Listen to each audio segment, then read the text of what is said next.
लग्नाआधीपासून माझा interior डिझायनरचा business होता. मला त्यातच करिअर करायचं होतं.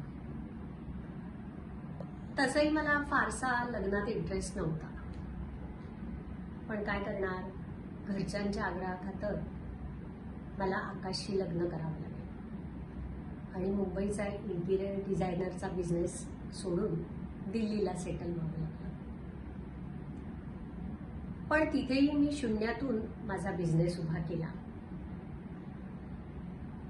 पण संसार आणि बिझनेस अशी तारेवरची कसरत करताना आमच्यात वाद व्हायला लागले आणि हळूहळू ते विकोपाला गेले.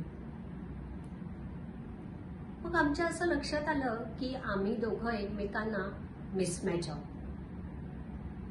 झालं, मग आम्ही वेगळं व्हायचं ठरवलं.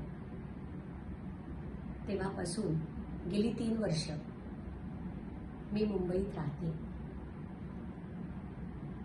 पण अजून आमचा लिगली डायव्होर्स झाला नाहीये.